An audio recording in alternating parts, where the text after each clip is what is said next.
Om Sadashiva Samarambam Shankaracharya Madhyamam Asmadacharya Paryantam Vande Guru Param Param Ishvaro Guratnati Murti Veda Vibhagine Yom Avda Vyapta Dehaya Dakshinamurtaye Namaha Sava Vedanta Sedanta Gocharam Tamagocharam Govindam Paramanandam Satguru Pranatoshmaham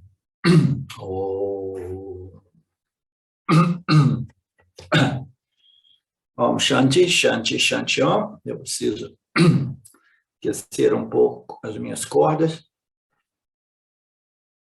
vocais. Dando continuidade, então, à nossa aula anterior, né, nós vimos ali os últimos versos, né, até o verso 48, 50, né, no qual o Lord Krishna estava introduzindo a essência do Karma Yoga, né, que consiste de dois aspectos, um é Karma, ação, e a outra é Yoga, né? Então, já que eu falei isso, que Karma Yoga consiste de duas, né? É um pássaro com duas asas, uma delas é ação, a outra dela é Yoga. Eu gostaria que a Luciana explicasse para a gente o que é o Karma, ação, né? E o que é a Yoga, ação, o que eles representam, se você se sentir inclinado.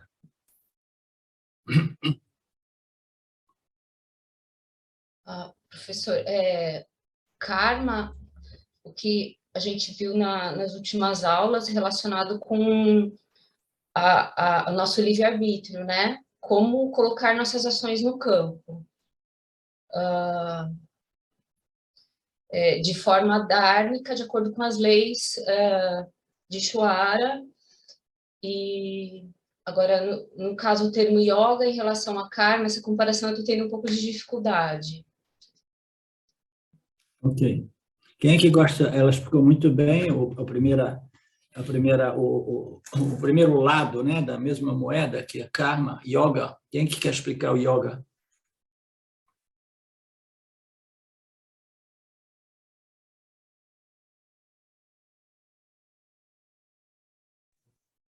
Professor, o yoga seria a ação apropriada e Isso é karma, né? alinhada, a ação alinhada com as leis do campo. O yoga é essa união com as leis, a união com o Dharma. Seria isso? Não. Então, vamos recapitular. É bom que eu tenha feito esse quiz, né? Para a gente compreender a base do Karma Yoga, né? Nós sabemos que Karma literalmente significa ação. Todos os seres vivos, eles respondem aos estímulos com determinadas ações. No caso dos seres humanos, eles exercem ações mentais também, intelectuais, verbais e físicas, né? Não todos os seres vivos têm a capacidade de se exprimir através de palavras, verbalmente. Mas no caso do jiva humano, né, ele tem essa capacidade, diversos níveis de ações, né, mentais, verbais, físicas, né? Então, karma é uma ação que a gente faz. Um pensamento já é uma ação, né, também. Não é uma ação física, mas é um movimento mental, né? Palavras não é uma ação, mas é também um karma, porque ela vai ser jogada no campo e impactar os outros seres, né? E a ação física, ainda mais, né, claramente, tangivelmente, ela tem um impacto, ela impacta os outros e o campo como um todo, né? Então, karma é uma ação. Todo ser vivo, ele responde aos estímulos com um tipo de ação, né?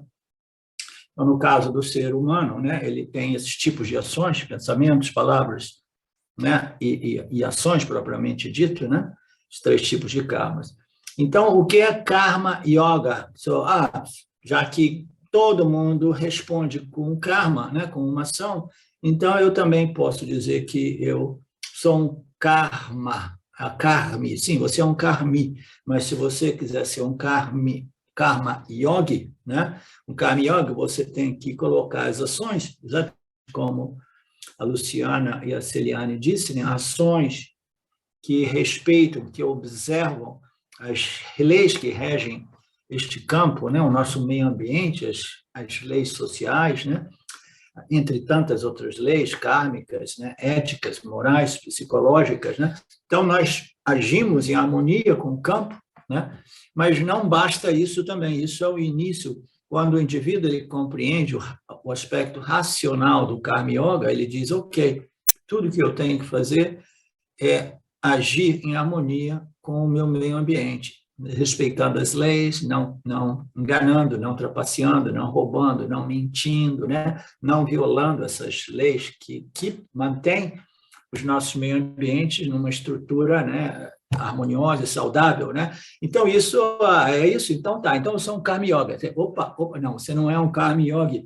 Você entendeu o Dharma, portanto, as suas ações são dármicas, mas para você ser um Karma Yogi, né, para que você seja uma pessoa dármica, mas ainda assim um yogi, essas ações colocadas no campo em harmonia com o Dharma, em harmonia com essas leis, elas precisam ser permeadas por uma determinada atitude, né? Essa atitude é que se refere a yoga, porque muitas pessoas compreendem o Dharma, mas eles não desenvolvem esse aspecto que, digamos assim, é mais religioso. Por que a gente diz que é mais religioso? Porque não é uma questão só do conhecimento racional do Dharma, das leis que regem o campo, mas é também uma questão de uma atitude de gratidão pelo Criador. Então, o indivíduo, somente a partir do ponto que ele compreende que existe um Criador que rege o campo, e ele está interagindo com o Criador, né, com o Ishvara, então o que ele faz? Ele vai interagindo com o Ishvara, né, com o espírito de devoção, de apreciação, de gratidão, de reverência, né? Então, é esse espírito, né, de dedicação, eu estou dedicando isso ao Senhor, é isso que traz Deus na equação e faz o indivíduo um yogi, que significa uma pessoa realmente religiosa, né? Religiosa porque ele vê o campo como Deus e ele vê suas ações como possibilidade de servir Deus, servir o campo, né? Nada de novo neste conceito, ele é encontrado em quase todas as estruturas religiosas, né? Mas ainda assim, no Vedanta, né, ele vai além de simplesmente um código de conduta, ele vai além no sentido que, através desta atitude, deste espírito, né, de dedicação, é que o indivíduo realmente cresce, purifica, evolui e se transforma, tá? Então, Karma Yoga é como um pássaro com duas asas. Uma são ações dármicas, devidas, apropriadas, né? E o outro é uma atitude, um espírito de estar servindo o campo, servindo Ishvara, servindo Deus através das ações.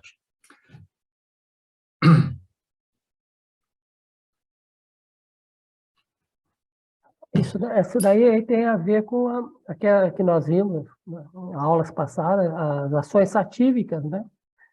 Porque aí você está servindo ao campo, a Deus, né? E não no interesse pessoal. Nós temos ângulos, perspectivas diferentes de analisar as ações. No capítulo 18 do Gita, ou 17, né? O Lord Krishna ele vai classificar quase tudo em termos de fenômeno, né, referente o Jiva, né, o Jivatma, essa entidade, como através das três energias, entendeu? Ele vai classificar tudo através das três energias. A gente vai ver isso se nós chegarmos realmente lá. Se não tem, no curso de Gita anterior, de anos atrás, tem aquela passagem. Então, do ponto de vista das três gunas, as ações tamásicas são aquelas em violação ao Dharma, porque o indivíduo ele não tem muita energia, mas ainda assim ele quer o que ele quer, aí ele vai trapacear, ele vai roubar, vai enganar, manipular, porque ele quer, mas ele não quer participar, interagir seguindo as regras do jogo, né? Então, são ações tamásicas, né? Os indivíduos tamásicos, eles não agem muito, mas muito frequentemente, quando agem, eles agem de modo inadequado, né? Então, pessoas tamasas. Então, tem as ações rajásicas, que são ditas serem pessoas muito automotivadas, mas eles são motivadas pelos objetos de desejo deles. Eles se movem porque eles querem alguma coisa para eles, né? Mas, em geral, são pessoas que respeitam as regras, eles têm energia para entrar no mercado de busca, né? Mercado do buscador de objetos, de prazeres, e competir de modo mais ou menos leal, né?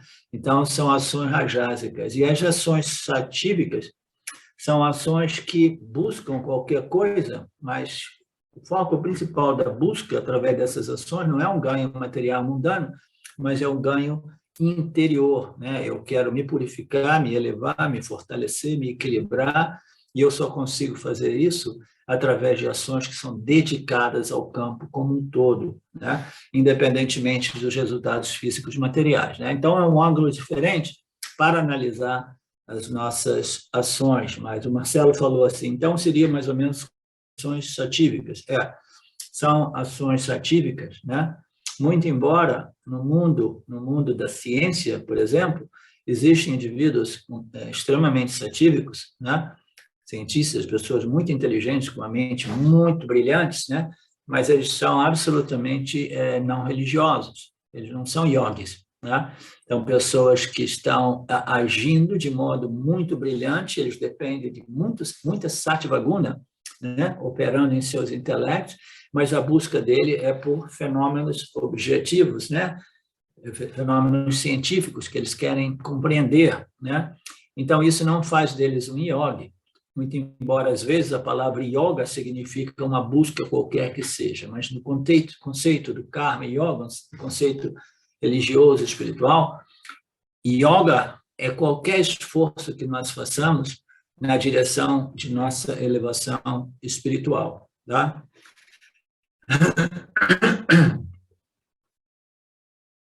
Sim, Celiane, você ia dizer alguma coisa? Diz, diz. Não, professora, eu estou anotando aqui algumas coisas, eu gosto de anotar algumas coisas. Ok. Queria só sentir a sua voz por um momento. Então, no terceiro capítulo, nós veremos mais profundamente, né, que yoga consiste de duas porções, uma é karma e a outra é yoga, né, a ação adequada, numa tempística apropriada, né, e a outra é uma atitude mental, emocional, de prazer, satisfação, através de suas ações. Aí o Swami fala dos trabalhos, né? Todos nós vivemos, quase todos nós temos que trabalhar para ganhar a nossa subsistência, né?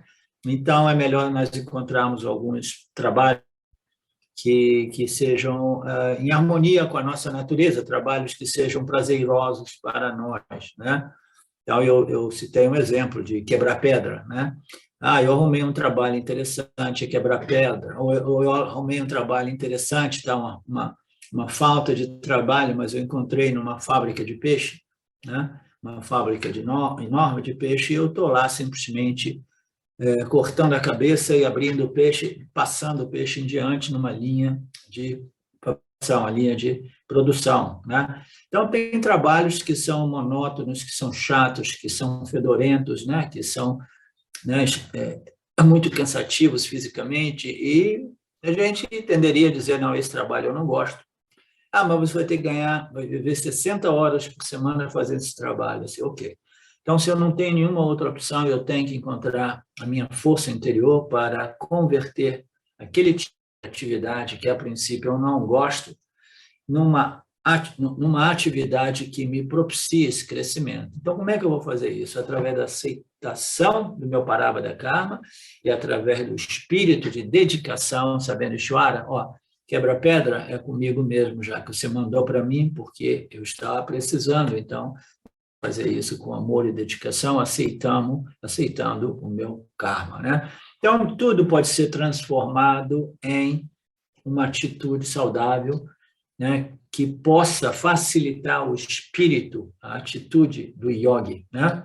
Assim, o Karma Yoga consiste em ação saudável, e atitude saudável, outro modo de colocar, né? Uma ação devida, apropriada, etc., e uma atitude também devida, apropriada, uma atitude religiosa, espiritual, como eu gosto de dizer. A ação adequada e atitude adequada, esses dois aspectos são os aspectos do Karma Yoga. O Krishna não vai tratar da ação apropriada neste capítulo. Então, o que ele está dizendo? Nessa parte aqui, o Krishna ele não vai falar sobre o Dharma, porque o tema Dharma é um tema muito difícil. As últimas vezes que eu estive na Índia, eu queria compreender melhor o Dharma, e eu conversei com os e procurei um pouco nas lojas, né, de livros espirituais lá em Tiruvannamalai, e não achei nada realmente sobre o Dharma, com exceção de uns livros assim de 1.500 páginas, que descreve, né, mas são coisas, né, até mesmo, eu diria assim, infantis, né, o que você pode fazer, o que você não pode fazer, o que você não pode fazer, o que você não pode fazer, baseados, né, em escrituras védicas de milhares de anos atrás, dizendo ações que são, de qualquer modo, nocivas, né, porque todos nós sabemos que determinadas coisas são nocivas, né? Então, nós precisamos de compreender tudo isso, né? Tomando a partir do nosso senso comum, a nossa inteligência, né? De common sense. Como é que é common sense em língua portuguesa, Marcelo? É o senso comum. Então, o senso comum, né? Então, como o Swamiji uma vez disse, né? Ele ouviu uma pessoa dizer, e agora eu ouvi dele, eu estou dizendo, o Swamiji ouviu alguém dizer, e ele disse que common sense, se todo mundo seguisse o common sense, o senso comum, a gente viveria em harmonia. Aí ele diz, mas o que parece é que common sense, né, o senso comum é a coisa mais incomum nos dias de hoje, porque todo mundo, né, age sem common sense. Não? Quase todo mundo, não todo mundo. Então, por que eu estou falando isso? O Dharma é um tema sofisticado, complexo e um pouco abstrato, a menos que faça uma lista de 5 milhões de ações, dizendo essa é a dármica, esta é dármica, ponto 10, ponto 8, ponto 9, ponto 7, vira realmente uma infantilidade, uma bobagem, né? A gente tem que seguir o nosso common sense e compreendendo a lógica, né? A racionalidade do que seja uma ação dármica. Então, uma ação dármica, se a gente quiser simplificar o que é o Dharma, o que é uma resposta Dharma, né? É simplesmente uma resposta em harmonia com os outros seres, né? Ou, em outras palavras, eu não quero responder de um modo que eu possa causar um dano que eu não gostaria que fosse causado a mim. Então, eu jamais eu digo alguma coisa que eu não gostaria fosse feito ou dito a mim, né? Se eu ofendo alguém, eu digo assim, não, isso é adármico. Ele merecia, não foi adármico que ele merecia, não, é adármico em geral, tá? Porque eu não gostaria que ninguém me ofendesse deste modo, né?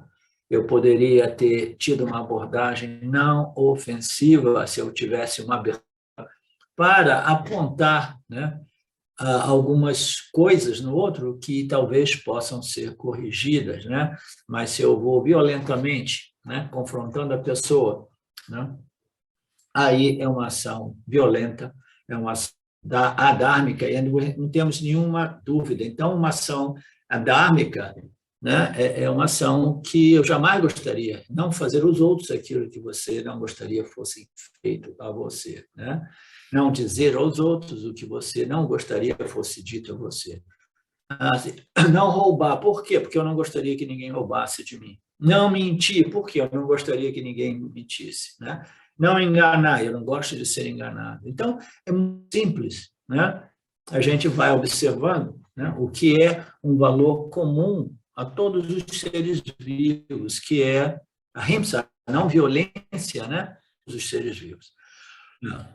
Ele vai entrar no tema do yoga, né? Ele não vai entrar muito no tema que tipo de ações são ditas, né, em harmonia com o Dharma, mas ele vai entrar no tema, elaborar mais este outro tema, que é mais importante, que é que espírito é esse, atitude é esse apropriada que nos permite o desenvolvimento desta força interior, deste crescimento, desta purificação, né? Então, que tipo de atitude é essa, né? Então, este é o ponto aqui, deste capítulo 3, que está para iniciar. Nós iniciamos o 3? Não ainda.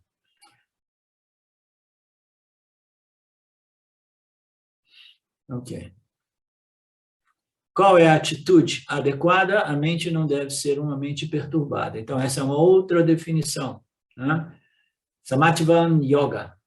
A mente não é perturbada, né? Então, quando nós agimos, né, quando a gente age, a gente pode agir com a mente muito, muito bem equilibrada, clara, né, focada, né, uma mente satívica, né?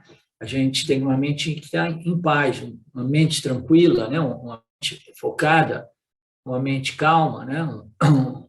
Então, essa mente não deve ser perturbada, né? Então, qualquer ação que parta de uma mente perturbada, agitada, raivosa, irritada, ela jamais será permeada com esse espírito de devoção, de gratidão, de apreciação, porque quando a mente está perturbada, ela já perdeu, né, aquele potencial de ver a beleza da vida como uma escola, mesmo que sejam circunstâncias adversas aos nossos quereres, né? Então, ela já perdeu, ela já está perturbada, ela já está irritada, ela está nervosa, ela está... né? Então, uma mente que não deve ser perturbada. Então, isso nos dá uma outra indicação, que é toda vez que nós nos encontremos, né, de modo uma mente agitada, perturbada, nervosa, né, raivosa, ansiosa, frustrada, né? Então, uma mente experimentando, né, essas propriedades negativas é uma mente que ela precisa, né, ela não pode ser externalizada, em outras palavras, né? Ela não deve se externalizar. A gente, quando está naquela condição mental, a gente sabe, não, esta jamais vou poder agir, falar, né, aqui, até mesmo pensar, discriminar de modo yogic, né? Por quê? Porque minha mente está disturbada, perturbada. Então, o que eu faço? Eu falo, eu vou apertar o botão do pausa, né? E aí eu vou esperar até que minha mente se torne menos perturbada, menos agitada, menos frustrada. O que você vai fazer nesse meio tempo? Eu vou abrir as escrituras, meus livros, meus áudios, meus vídeos, e vou, né, vou expor à minha mente esses ensinamentos que têm o poder, né, de neutralizar essas ignorâncias que perturbaram minha mente, né, essas ignorâncias espirituais, né, ignorâncias a respeito, né, de Satya e Mithya também, as leis que regem Mithya, né? Então, eu volto para as escrituras, ou se eu não tenho a possibilidade de ter as escrituras aqui, vivas na minha mente, eu abro os meus livros, volto para os meus vídeos, meus áudios, ou se não, eu simplesmente sento em meditação profunda e começo a fazer um esforço para acalmar a minha mente, que a meditação, ela tem um certo poder de acalmar a mente, né? Até mesmo alguns exercícios de yoga, né, as asanas físicas, elas irão acalmar a mente, porque o corpo-mente é um organismo integrado. Se você acalma a sua expressão física, você estará acalmando a sua expressão sutil também, né? Então, é uma mente que não deve ser perturbada. Se eu não amo o meu trabalho, a minha mente estará sempre um pouco perturbada. Então, o Swamiji está aqui falando sobre a história do trabalho, né? Se eu resisto, né, ao meu karma pala, então também a mente estará perturbada. Então, a resistência ao resultado das minhas ações também é um problema. A mente tensa, perturbada, não é uma mente do Karma Yoga, né? Então, eu sou um Karma Yoga. Então, para ser um Karma Yoga, o indivíduo já tem necessidade de haver uma mente, né, mais purificada, né? Você não pode ser um Karma Yoga com uma mente perturbada, né, nervosa, agitada. A mente tensa, nervosa, perturbada, não é a mente de um Karma Yoga. Portanto, existem tantos negócios no mundo, né, de como gerenciar o estresse, como gerenciar essas energias negativas, né, essas emoções negativas. Aí o Swami faz um piccolo comentário, né, ele faz uma propaganda do Gita, dizendo, se você estudar o Gita, você vai gerenciar essas emoções negativas e vai cuidar da sua mente de modo mais eficaz possível, né? Mas se você, em geral, você não quer estudar o Gita com a ajuda de um professor, você prefere o quê? Você vai preferir fazer terapia, né?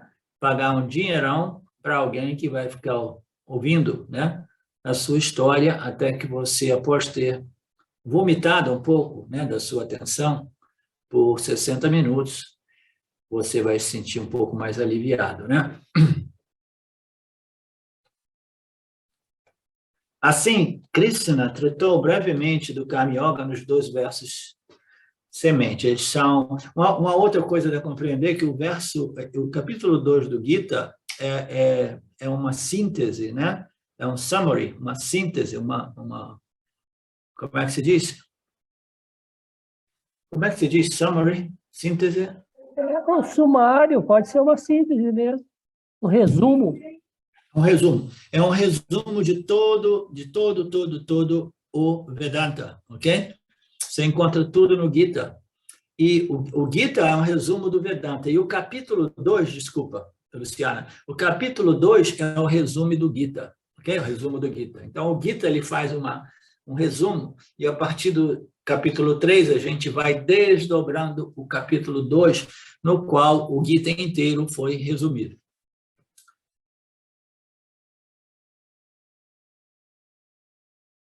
Assim, Krishna tratou brevemente do Karma Yoga nos 2 versos sementes, né, do capítulo 2. Eles são os slokas do 47 e 48, detalhes obteremos no capítulo 3. Né? Ele entrou no Gita, você tem que lembrar que o capítulo 2, inicialmente, o Krishna falou um pouco de Dharma, depois falou de leis éticas, falou sobre a questão moral, né? A imagem, a estrutura, né? do Dharma, etc. Depois ele entrou no Yani Yoga e ele fechou com a breve introdução no Karma Yoga. Né? Então, os detalhes do Karma Yoga nós veremos no capítulo 3, que é a Karma Yoga concentrada, praticamente Karma Yoga com Karma Yoga. Agora, do verso 49 em diante, Krishna está falando sobre o benefício do Karma Yoga. Então, ainda bem, né, que essas coisas são apresentadas e ainda assim o indivíduo não pensa assim, vou fazer isso por quê? Né?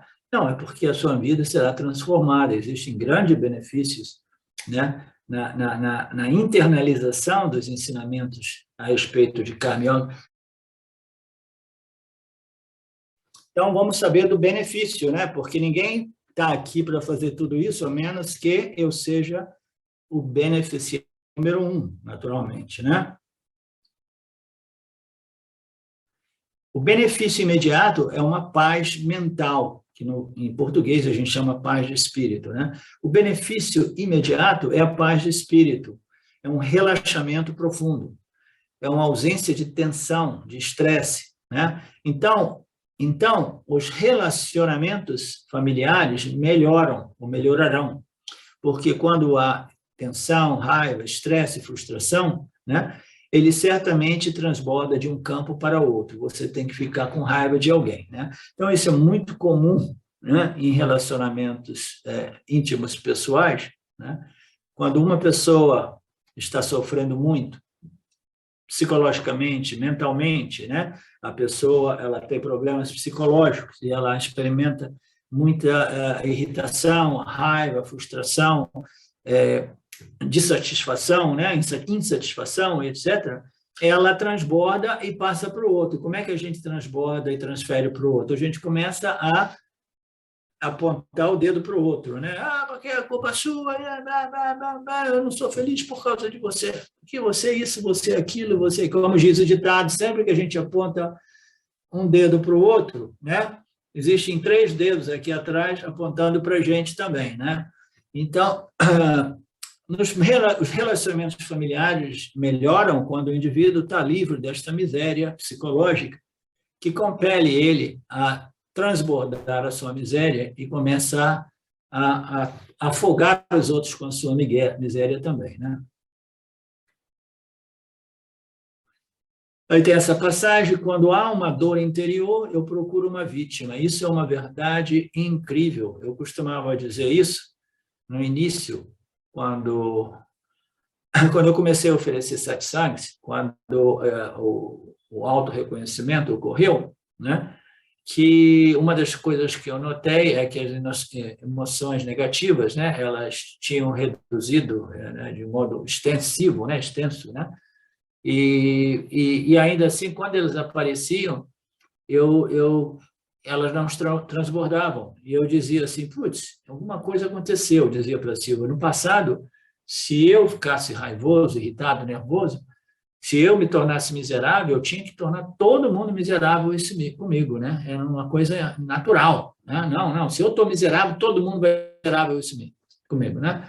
E isso é curioso, principalmente quando você tem uma pequena empresa, um restaurante, 10 pessoas, o cara chega, ele é o boss, e se o boss estiver de mau humor, todo mundo sabe, vai vazar para a gente também, né? Por quê? Porque se uma pessoa está miserável, ela quer que todo mundo também se una a ela, né? Ele vai procurar o quê? Uma vítima, eu procuro uma vítima. Para o Karma Yoga, ele não precisa de encontrar vítima.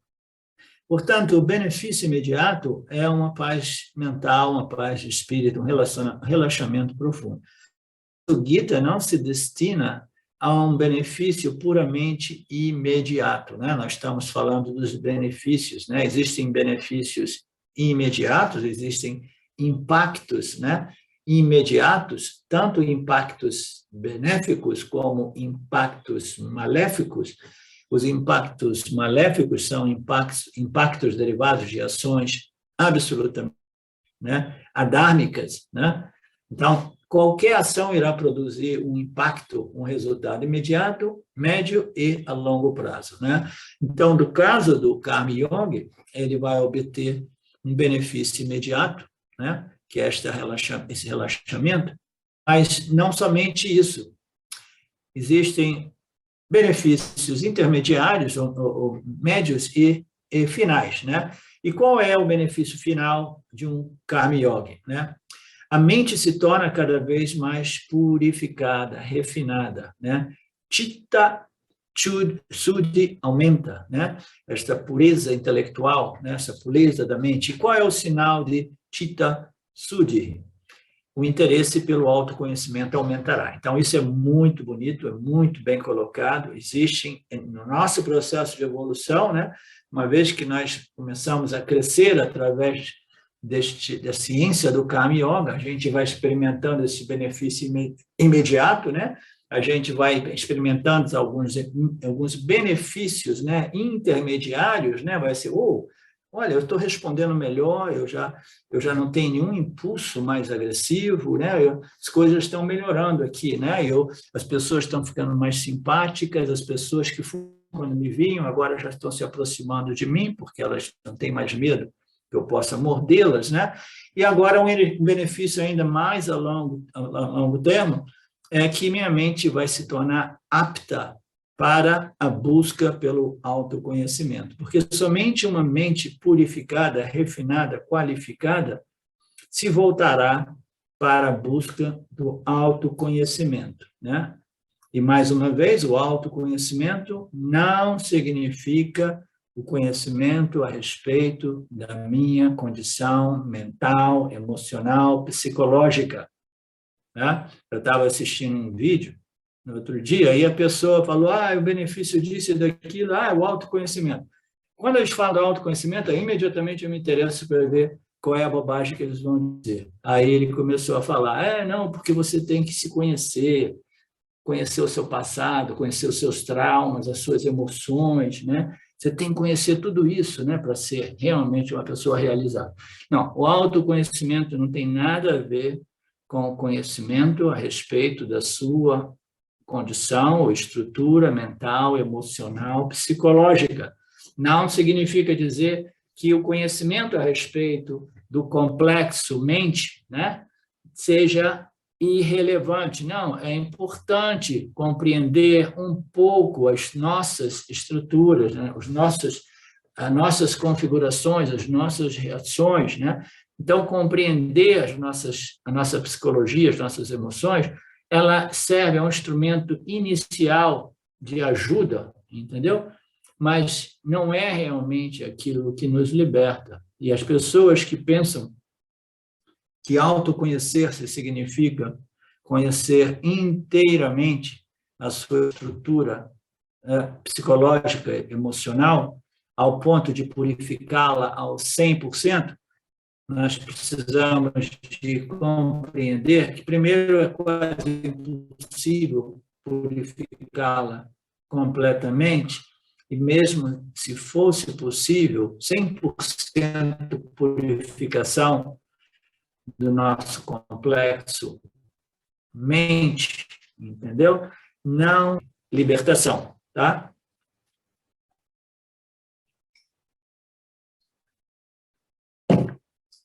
Falhou a minha voz?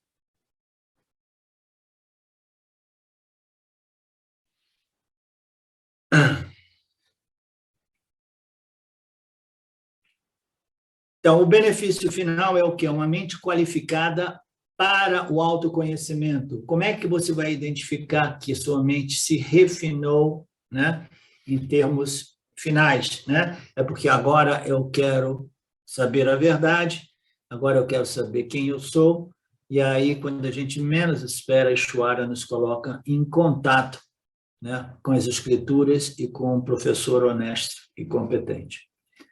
Anteriormente, o tema do autoconhecimento não era atraente para esse indivíduo. Ele encontrava nesse assunto um assunto seco, né, teórico, principalmente quando ele Vedanta, né, abstrato, né, vago, né? Mas quando a mente se purifica, ela se torna sutil. Então, aquilo que parecia abstrato agora já não é abstrato. Aquilo que parecia vago parece uma coisa extremamente, né, atraente, né? E como se diz, o indivíduo vê, não, faz sentido total. Tem alguma coisa ali que é verdadeiro e é libertador, né? Eu não sei exatamente o porquê que eu estou atraído por essas revelações, né? Mas me parece ser a única solução dessa condição humana, né? Então, o indivíduo começa a se sentir atraído por essas exposições dos Upanishads e do Gita, né? Então, a mente se purificou, se qualificou para os ensinamentos finais, né, do Gita e dos Upanishads. Alguma coisa da parte de vocês até então?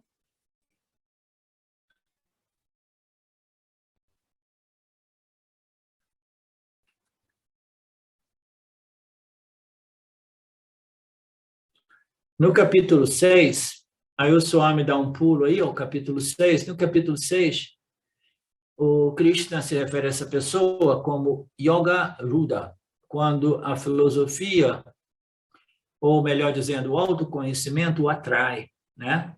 Quando essa pessoa é atraída pelos Upanishads, é chamada de Yoga Ruda. E uma vez que começa a invocar, onde quer que ela vá, apenas... Você já deve ter observado isso, né? Quando a gente se torna a toda parte, né? Então, você se torna obcecado pelos Upanishads, aí você entra numa livraria, quando você vê, os seus olhos estão batendo nos livros, né, referentes às escrituras Upanishádica. Então, é como se você começasse a atrair isso, a sua mente começa a buscar isso. Não é que você atrai, é que ela começa a ver aquilo que você quer realmente, né?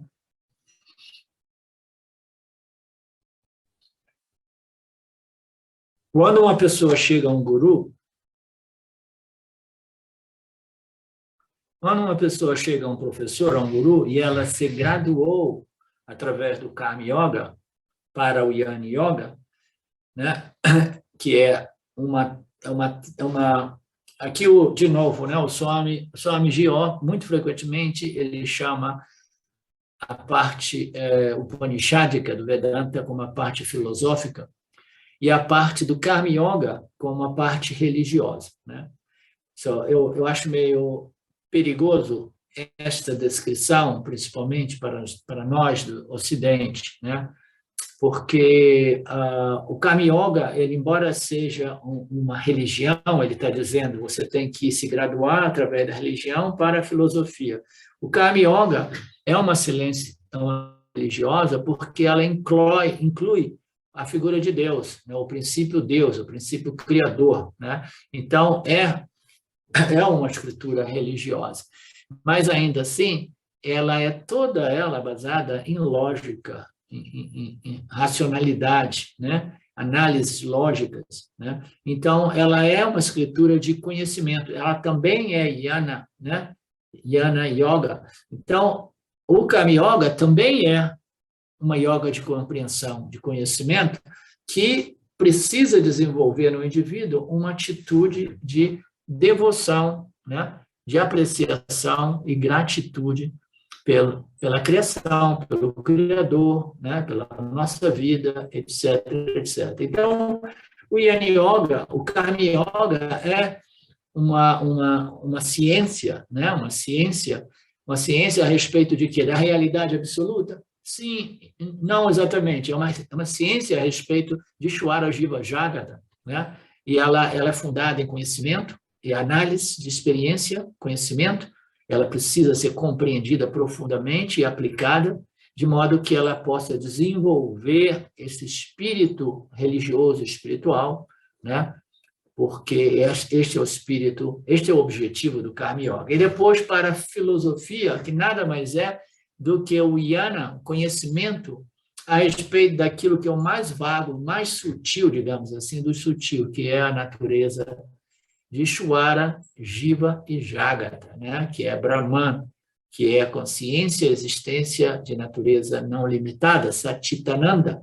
Então, o indivíduo ele precisa refinar através do Karma Yoga para entrar no Jnana Yoga do Vedanta, né? Da Veda Purva a Veda Anta, da Karma Kanda a Jnana Kanda, né? Então, são modos diferentes de ver os dois estágios neste processo, né? O Karma Yoga e o Jnana Yoga, né? O Karma Yoga irá preparar o indivíduo, através do Jnana Yoga, irá finalmente reconhecer a sua natureza livre, independente e ilimitada, né? Ele vai descobrir o seu verdadeiro eu e ele estará livre do sofrimento psicológico humano, ok? E desta escravidão. Qual é a escravidão? Eu sou escravo dos meus desejos, ok? Escravidão de quê? Escravo dos meus desejos e medos, escravo das minhas vasanas, que vão me empurrando por aí, me forçando, me compelindo, né, a agir sempre movidos por minhas vasanas, meus gostos e desgostos. Não é assim, Alexandre?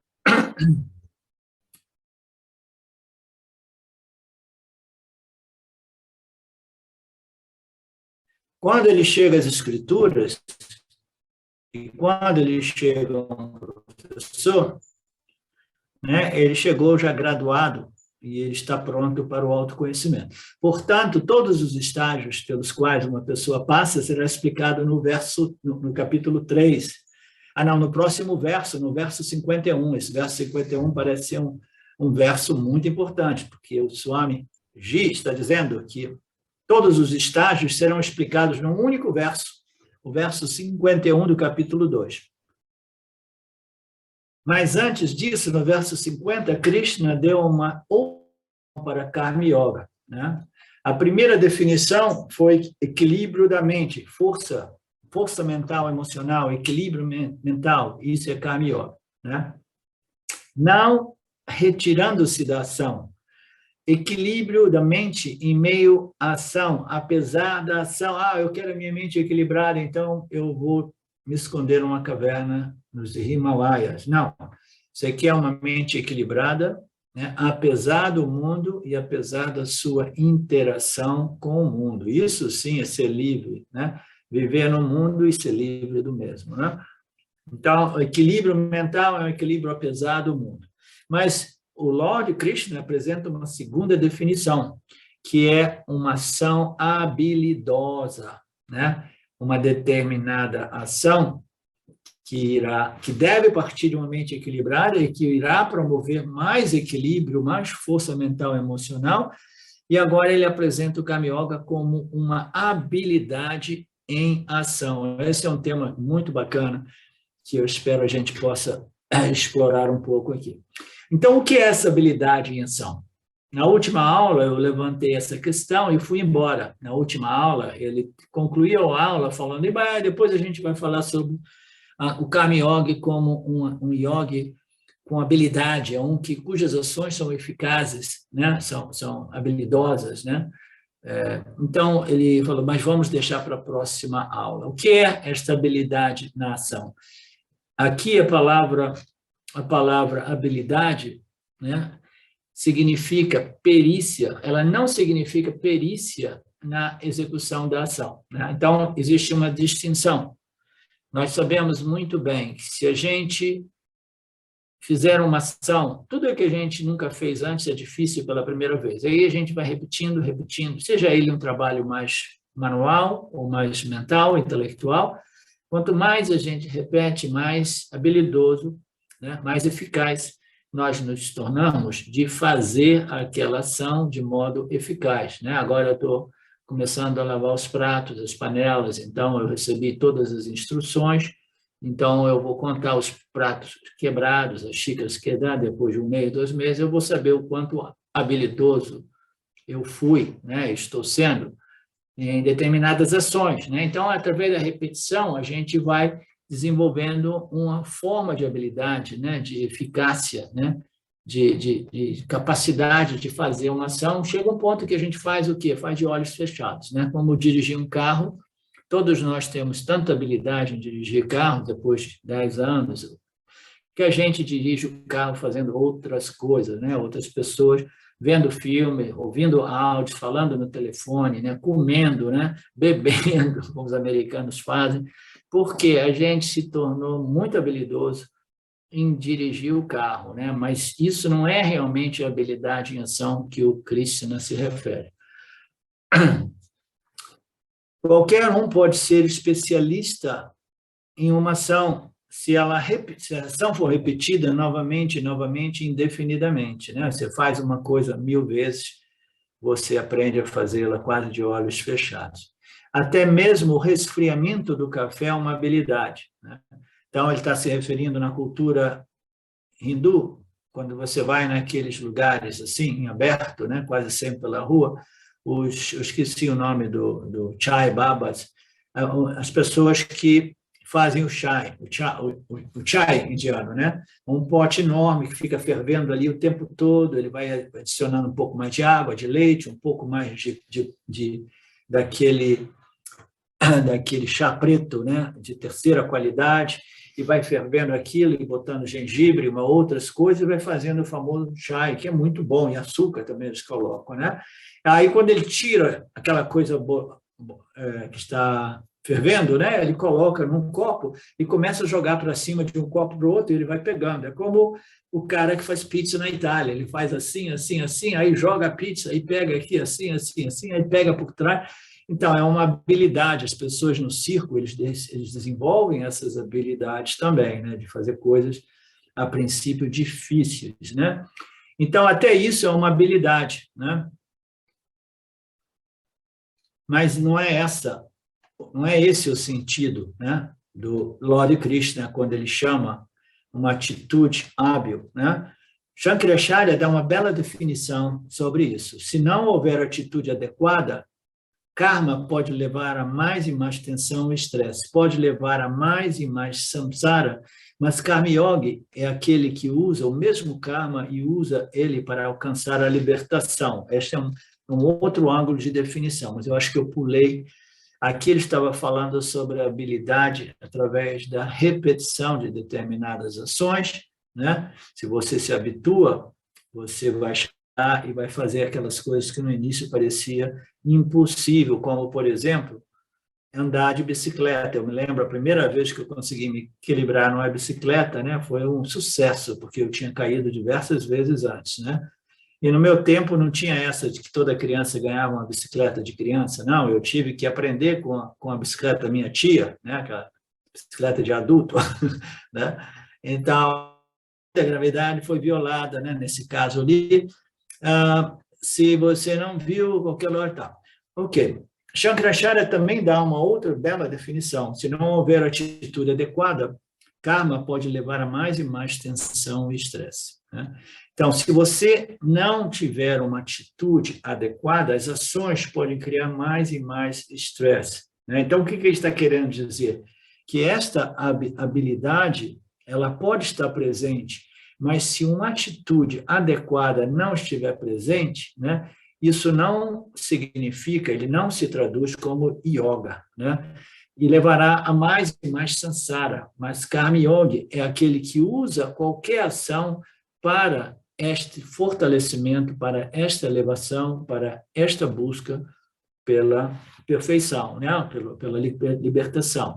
Um karma vinculativo, um Karma Yoga, converte todos os karmas em karmas libertadores. E esta conversão não é pela mudança da ação, é puramente trazida através da mudança de atitude, ok? Deixa eu ver aqui, a habilidade é converter o karma vinculativo em karma de liberação. Ok. Ele não abordou tanto um tema, a definição, né, do que é esta habilidade, né, apontada pelo Lord Krishna nessa passagem, mas eu quero elaborar um pouco isso. Ok, então, voltando para a questão da habilidade na ação, essa habilidade que o Lord Krishna se refere, né, como um dos aspectos, né, das ações de um Karma Yoga, não é, né, derivada da repetição, né, mas é mais uma fragrância que permeia, que emana de ação quando nós a fazemos com um determinado espírito, né? Quando a gente age, mesmo que uma ação não seja realmente correta, do ponto de vista de sua eficácia, né? De sua perícia, digamos que eu tenho que fazer alguma coisa e eu não saiba fazer. Agora me veio em mente um exemplo muito bacana.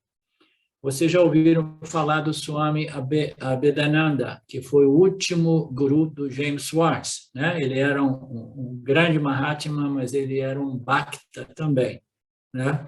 Então, uma vez eles foram no Rio, e era um dia muito quente, né? O verão ali do sul da Índia, aí eles entraram para nadar. Aí o James, né, com o jeitão dele, chamou: Swami, vem cá, vem nadar aqui, vem nadar com a gente.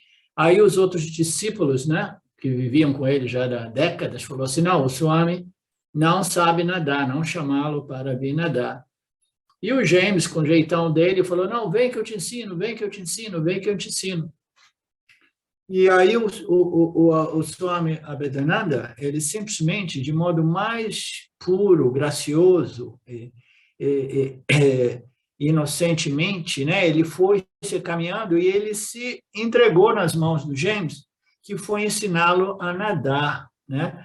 E o James disse que foi uma coisa muito linda, porque ele, numa confiança total, foi seguindo as instruções, e quando ele viu, ele estava nadando e com uma felicidade enorme por estar nadando. Então, aquele nado do Swami ali, né, naturalmente, não foi um nado de muita habilidade, de muita eficácia, de muita perfeição, mas ele estava permeado, ele estava radiante com o quê? Com esta atitude, né, esta pureza, né, esta fragrância, né, da apreciação pela beleza de tudo, né, e fazendo aquilo que estava fazendo, né, mesmo que não estivesse fazendo tecnicamente correto. Então, a gente faz determinadas ações, mesmo que a gente tecnicamente não as faça correta, a gente faz com uma determinada habilidade, que não é uma habilidade perícia técnica, mas é uma habilidade do Karma Yoga, de agir sempre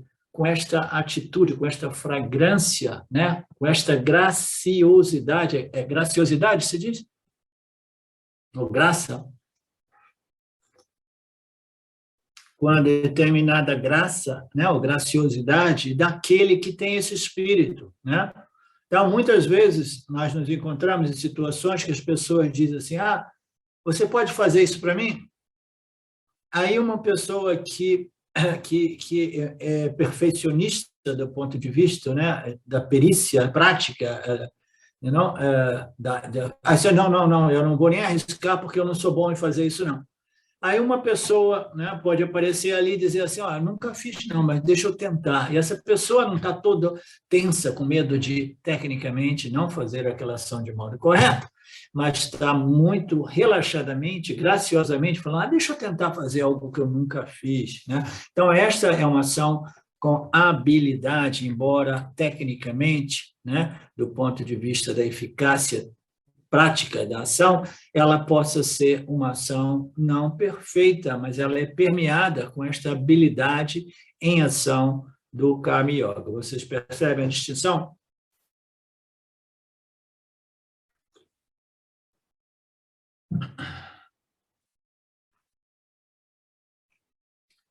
Okidoki.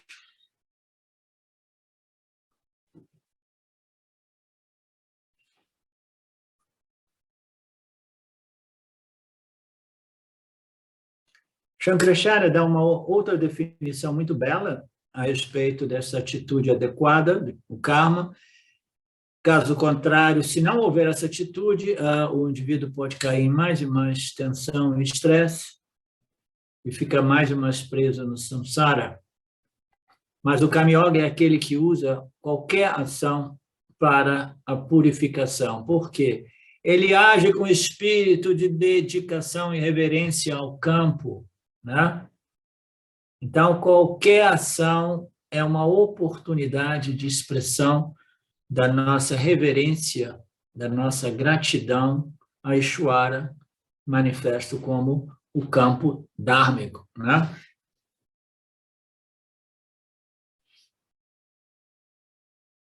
Um karma vinculativo, um karma yogi converte em karma libertador. Esse é um outro conceito.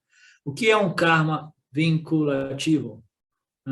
Quem é que pode me dizer o que é um karma vinculativo? Eu não devo fazer isso, porque talvez por causa disso as pessoas não abrem nem mais os vídeos. Tem ali uma aula, tem tanta gente ali com medo de abrir o vídeo. Então, quem é que pode me dizer o que é um karma vinculativo? Professor, seriam ações motivadas por desejos e aversões pelas vasanas? Então, ações vinculativas, naturalmente, elas são movidas por nossos desejos e aversões, né? Nossas vasanas, mas elas são não somente movidas, mas elas são fortemente movidas ao ponto que elas me forçam a agir, elas me compelem a agir. Uma ação vinculativa é uma ação que eu não consigo estopar, eu não consigo frear, filtrar, porque ela é vinculante, é vinculativa, né? Então, até mesmo essas ações, aquelas ações dessas vasanas que se manifestam como desejos e ações, até aquelas mais vinculativas, elas podem ser transformadas através do espírito do Karma Yoga, ok? Elas vêm com força, porque as ações vinculativas, vinculantes, elas são fortíssimas, né? Quando elas vêm, ainda assim o espírito do Karma Yoga tem o poder de convertê-las em ações dármicas, como através da compreensão de que tudo isso é Ishvara, através de nossas preces, a nossa prece, qual é a oração? Nós me dê a força para que eu possa filtrar ou obstaculizar essas tendências adármicas, essas tendências vinculativas adármicas, me dê a força, Senhor. Então, tudo isso, né? Esse espírito do Karma Yoga, esta é a possibilidade de transformar até mesmo aquelas vasanas aquelas tendências mais arraigadas do indivíduo. Naturalmente, isso ocorre gradualmente, porque o indivíduo vai desenvolvendo essa atitude, esse espírito de dedicação, e esse espírito vai fortalecendo o indivíduo gradualmente, este fortalecimento vai permitir a ele enxergar aquelas tendências adármicas e discriminá-las, né? E a força para começar a obstaculizá-las, né? Porque ele quer servir o Lorde. Como você pode servir alguém com ações que são contrárias à natureza do outro, o desejo do outro, o bem-estar do outro? Então, a gente tem que filtrar essas tendências vinculativas, até mesmo nos nossos relacionamentos uns com os outros, né? Aquelas tendências vinculativas que possam ser violentas aos outros, através dessa atitude. Não, eu estou servindo o outro, não, eu estou servindo o campo, eu estou servindo a Ishwara, e essas tendências adármicas, elas precisam ser filtradas, né? Então, se a gente mantém esse espírito de que eu estou respondendo com o espírito de oferecer algo, né? Dedicar algo de valor ao campo, eu tenho que servir, eu tenho que apresentar algo que seja realmente valioso, não coisas, né, absolutamente danosas ou danificantes, né, ou que possam impactar negativamente o outro, o campo, o Ishwara, né, representado pelo campo, né?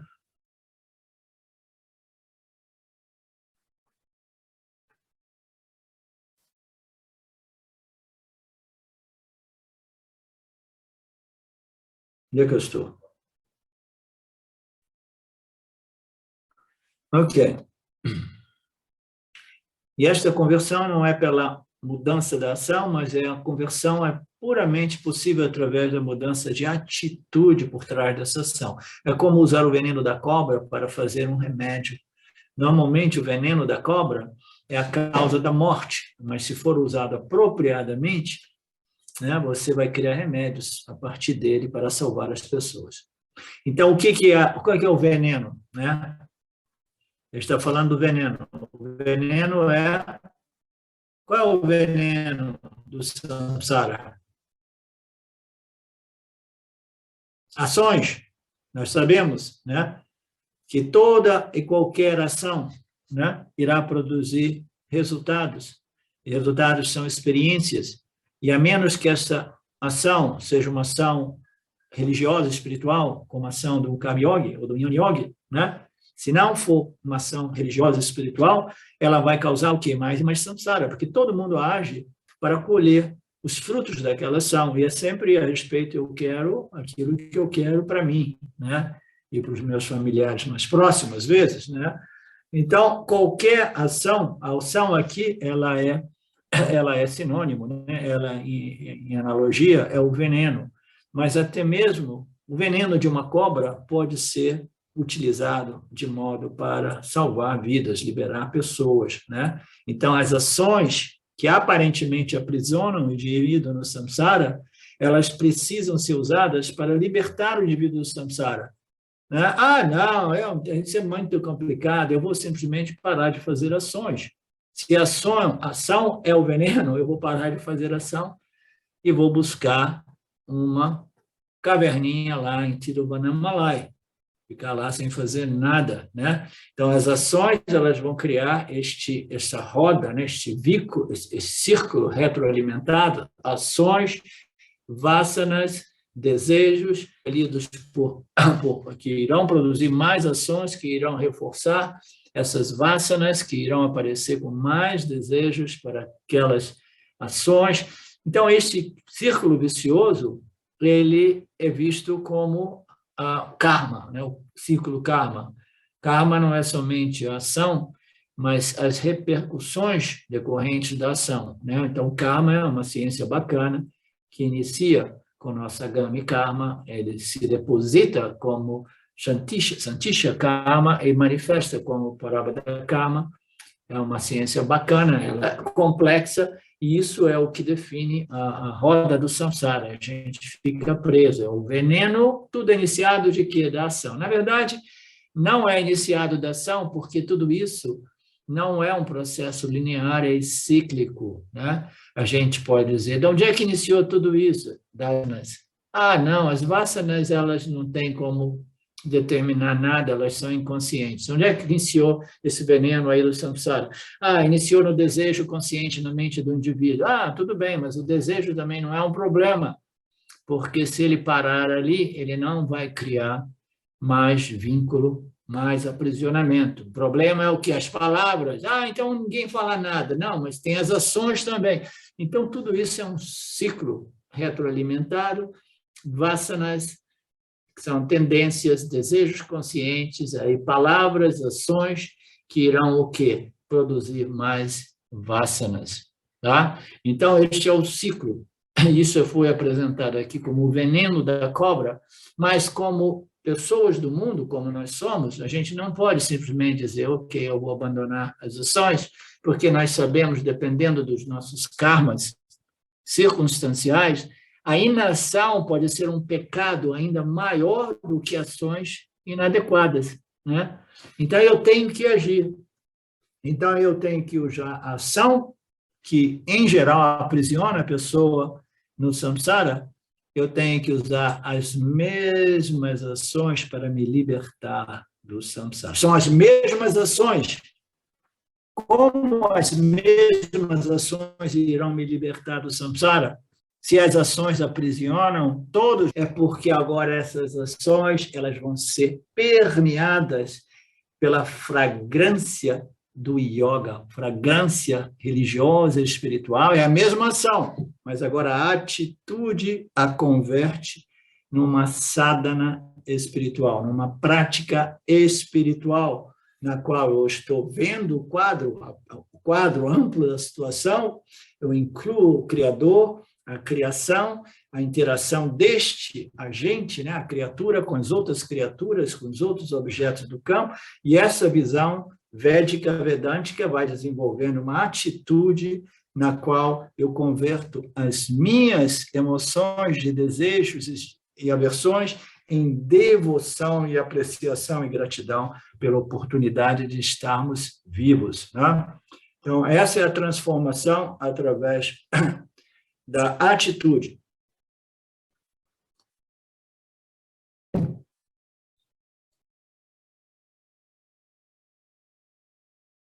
Da mesma forma, o karma é como o veneno da cobra, porque se uma pessoa não sabe como lidar com a ação, ele pode criar muito samsara. Enquanto o Karma Yogi usa a ação para produzir esta força, esta elevação, esta purificação que o conduzirá à imortalidade. Imortalidade é um outro modo de dizer moksha, ou libertação. Imortalidade significa a identificação total com o aspecto imortal da sua existência humana, que é uma existência única, da sua experiência humana. Nossa experiência humana ela é composta de um aspecto mortal, né, que é a matéria, o corpo e a mente, né? A mente, muito embora ela não morra, né, mas ainda assim ela, sem o seu instrumento físico, ela não pode realmente dar continuidade ao seu processo de espiritual, de crescimento, de processamento de vasana, de karma, né? Então, tudo isso, né, somente é possível na medida que a gente vai convertendo, né, e vai desenvolvendo essa capacidade que nos portará à imortalidade, que é a identificação com aquele aspecto da minha existência humana que é imortal, além da temporalidade, nascimento, envelhecimento e morte, né?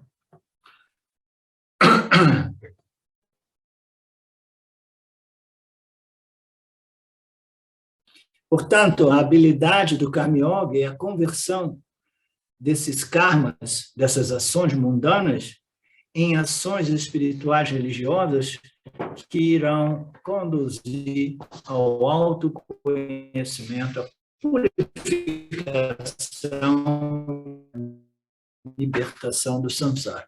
Tudo inicia com este percurso do karma vinculativo em karma de libertação, através da mudança de uma atitude, bandhaka karma sodaktevana. Ok? Atva moksha, Por causa desta atitude, Somente por causa dela, esta conversão é possível. Portanto, o Karma Yoga é o mais hábil de todos os fazedores de ações. O Karma Yoga é aquele mais habilidoso colocar ações, né? Porque ele compreendeu o valor desse espírito, dessa atitude que precisa permear cada uma de nossas ações para convertê-las em práticas espirituais, vão produzir o quê? Purificação, o fortalecimento, esta saúde mental, emocional e espiritual que me faz uma pessoa, que me transforma numa pessoa alegre, feliz, pacificada e qualificada para o Jnana Yoga e a libertação. Então, o Karma Yoga é o mais hábil, o mais sábio entre todos os karmis, naturalmente, né? Muito embora ele talvez não saiba fazer nada que realmente sirva. Porque, o que você sabe fazer? Eu não sei nem fazer um chai, eu não sei nem fazer um arroz. Bom, você sabe fritar ovo? Nem isso eu sei, mas eu sou o mais hábil de todos os karmis, porque qualquer coisa que eu faça, mesmo que não seja feita bem, é feita com o espírito, né, do yoga, né? Então, este é o Karma Yoga.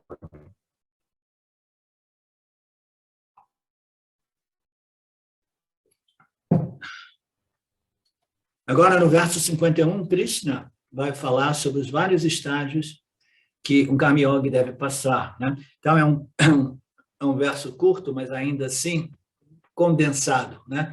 Tendo desistido do resultado nascido da ação, né? Então, o primeiro fato que ele aponta, né, a respeito do Karma Yoga é que você compreendeu que você não tem nenhum controle sobre os resultados, você tem um certo controle a respeito das escolhas de suas ações, de seus pensamentos, palavras e ações, mas os resultados você não tem, mas para que você tenha uma certa capacidade de escolher de modo sábio os seus pensamentos, palavras e ações, você precisa ser educado pelas escrituras reveladas pelo Lord Ishvara, né? Então, este é o primeiro fato.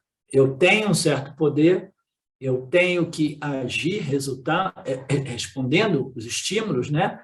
Mas eu compreendi que o meu poder é naquilo que eu posso purificar em termos do que eu posso fazer, né? Os resultados, eles precisam ser harmonizados e adequados às leis kármicas, leis dármicas do Lord, né? Mas, ainda assim, eu desisto inteiramente dos resultados nascidos das minhas ações. Então, uma pessoa que está pronta a abandonar ao 100% os resultados das ações é uma pessoa muito sábia. Vocês já pensaram nesses termos? Eu vivo, eu ajo porque eu fui desenhado para agir, mas eu desenvolvi um certo conhecimento a respeito, né, deste dinamismo de interação entre eu e o campo, né, eu e o meu meio ambiente, e Deus, o Criador, eu compreendi que existe um Criador, né? Então, eu cheguei à conclusão de que eu não tenho nenhum controle sobre os resultados nascidos por minhas palavras e ações. Eu não tenho controle, né? E esse conhecimento é tão profundo, é tão profundo, é tão profundo, que até mesmo esta ignorância inconsciente que nos compele a, de novo, projetar controle naquilo que é incontrolável, né? Até mesmo o corpo causal, ele passa por uma purificação a nível de vasanas, né, que permite ao indivíduo efetivamente desistir dos resultados das suas ações, desistir literalmente de fazer as ações. Falei assim, eu faço o que eu faço, mas... E é uma coisa mais fácil de ser dita do que ser vivida de momento a momento, entendeu? Então, todos nós, os ianes, têm aqueles momentos de lapso que ele fala, porra, Ishvara, mas eu queria tanto isso e aquilo, né? Eu estou fazendo tudo direitinho, eu sei que você controla tudo, mas eu acho que você cometeu um errinho aí, Ishvara, né? Até o iane pode passar por momentos assim, né? Mas imediatamente ele se recompõe e ele sabe, não, é exatamente como o Lorde disse, controle zero, né? Então, eu não tenho zero expectativa a respeito de todos os resultados nascidos de minhas ações. Então, é uma pessoa extremamente sábia, né? Eu gosto de colocar tudo isso em nível prático para vocês compreenderem que é um processo gradual, entendeu? Porque nós vivemos investidos nas ações e os resultados das mesmas de um passado sem início, né? Essa ignorância, ela é beginningless, ela é sem início, né? Então, esse investimento é muito arraigado no nosso mente inconsciente. O corpo causal, ele vai sendo, né? Ele vai sendo invadido, né? Por essa fragrância, por esse conhecimento, né? Das escrituras. Aquelas tendências, elas vão melhorando, se purificando, se atenuando, de tal modo que o indivíduo começa a desistir. Veja bem, desistir é uma ação mental, né? Eu desisto intelectualmente, eu já não crio expectativa, né? Então, é uma coisa já que existe a nível mental consciente, que depende, né, de um conhecimento já estabelecido a nível subconsciente, senão aquelas vássanas, elas vêm com força, e, de novo, nós agimos cheios de esperanças e expectativas a respeito do resultado que eu quero, porque eu quero do modo que eu quero, né? Então, é um processo gradual, tá? O sábio, o Karma Yogi, extremamente sábio, tendo desistido do resultado nascido da ação, né, ele torna-se sábio, né? Então, ele já é um sábio, e ele se torna um sábio porque ele desistiu completamente, né, da expectativa a respeito dos resultados de suas ações, né? Ele compreendeu o sistema, né, que existe uma infinidade de fatores, né? Ele simplesmente relaxa. Agora, imagina o benefício imediato dessa desistência, né, ou não expectativa a respeito do futuro próximo, né, do resultado das minhas ações. Imagina o benefício, a paz, a tranquilidade derivada da nenhuma expectativa, ainda assim, não abandonando as ações, né?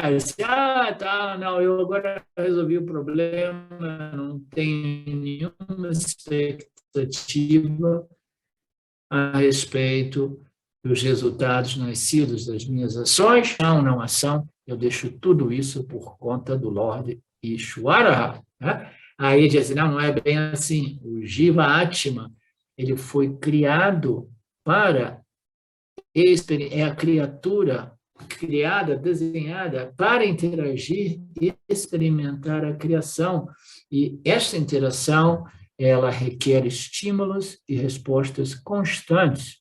Você foi desenhado para responder. Então, não tem essa de vou abandonar as ações, porque assim eu não preciso nem me preocupar em neutralizar as expectativas a respeito das minhas ações, eu corto o problema na raiz, eu não ajo. E aí o Lorde Krishna nos diz, se levante e haja, porque esta não é a solução, né? Você precisa agir, você é o general do seu exército, você precisa seguir o Dharma, a sua natureza, né? Seja ela de um general do exército, de uma mãe de família, de um pai de família, né? Ou aquele que cuida dos seus pais idosos, né? No leito de morte, etc., etc., né? Então, nós temos que agir, não tem modo, né? Então, nós nos tornamos sábios não através da inação, mas através da desistência total. Nenhuma expectativa a respeito. Então, o que acontece com esse Karma Yogi?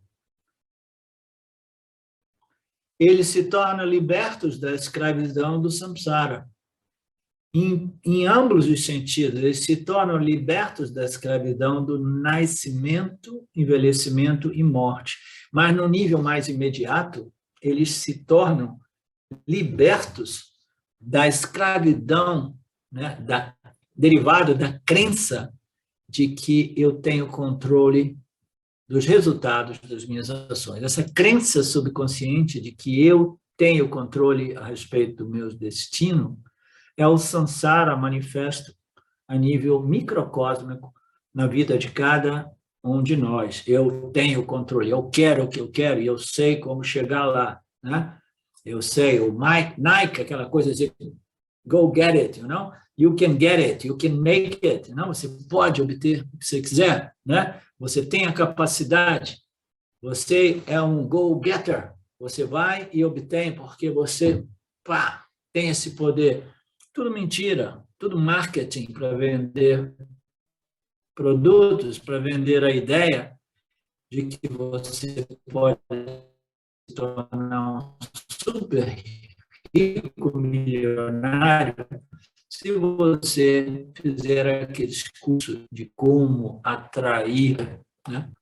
Eu nunca compartilhei com vocês isso, mas quando eu deixei a Itália e fui para os Estados Unidos, né, uns 20 e tantos anos atrás, eu fui porque, principalmente a Silvia, ficou muito atraída por uma escola mística, né, que se chamava Escola da Iluminação, lá no Pacífico, no lado pacífico dos Estados Unidos, né?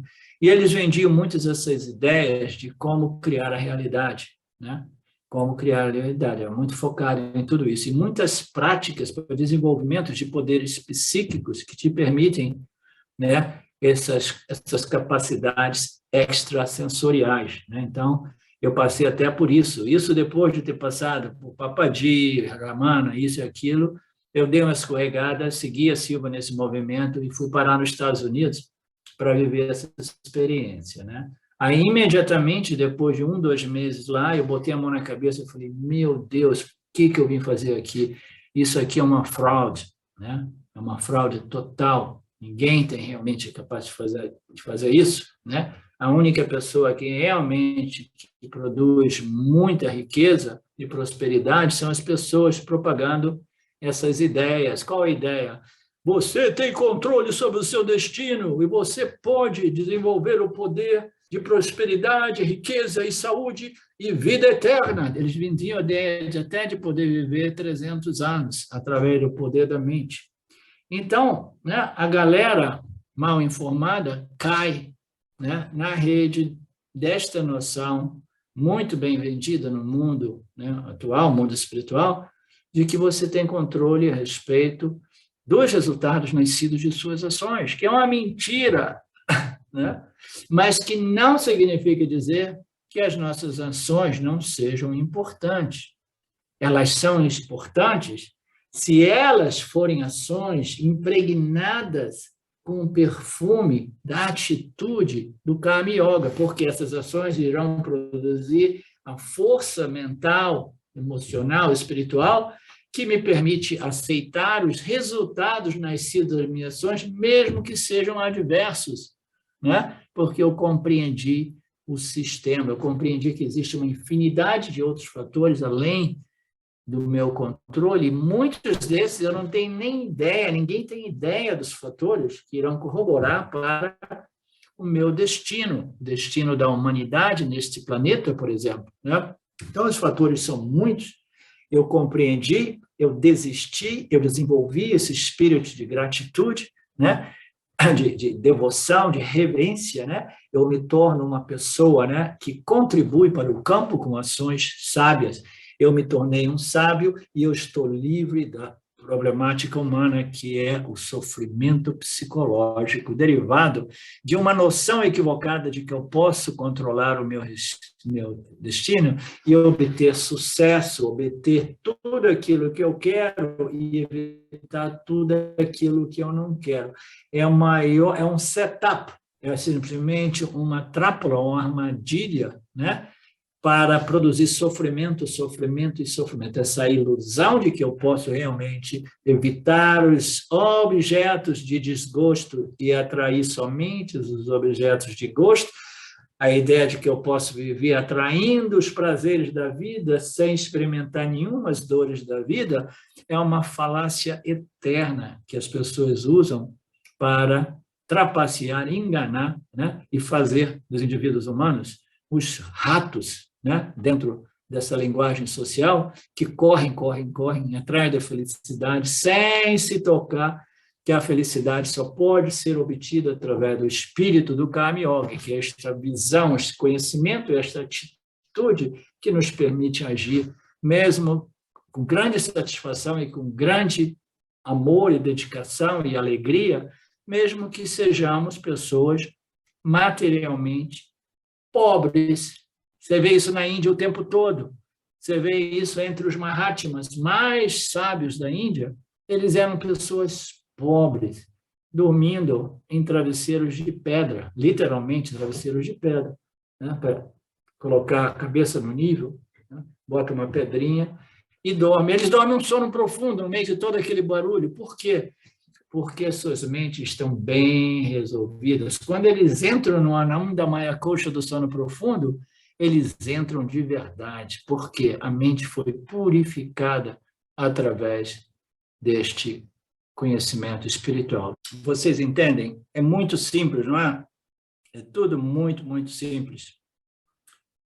Tendo desistido, através dessa profunda compreensão que neutralizou essas tendências vinculantes dessas vasanas ignorantes nascidas da eternidade, né? Da não cíclica da existência, o Karma Yoga inevitavelmente se torna uma pessoa sábia, espiritualmente sábia, verdadeiramente sábia. Eles são libertos do nascimento, a roda do samsara a nível cósmico, né? Nascimento, vidas e morte, mas eles são livres principalmente da dor e do sofrimento psicológico humano. E assim eles alcançam aquela meta final que é livre de todo e qualquer mal, né? Eu não sei bem o significado desta última fase, desse verso. Eles alcançam aquela meta que é livre do mal. Esse mal, muito provavelmente, significa livre da ignorância, né? Que compele o indivíduo humano a violar as leis cósmicas do Lorde e sofrer devido a essas violações. Esse é o mal, né? Então, vamos ver a exposição do Swamiji aqui. Então, quais são os estágios que a pessoa passa para alcançar moksha através do Karma Yoga? O primeiro é uma atitude adequada em relação à vida e às várias experiências que vem. A primeira, como nós já vimos anteriormente, você não pode ter uma boa atitude a respeito do Siddhem, a menos que você conheça o Siddhem, né? Então, o conhecimento, ele precede uma atitude. Então, o estudo, né, e a reflexão, contemplação das escrituras é o primeiro estágio, né, o conhecimento, a compreensão, né? E essa compreensão vai desenvolver essa atitude adequada em relação à vida, às experiências de prazeres e dores da vida. Então, significa uma atitude adequada.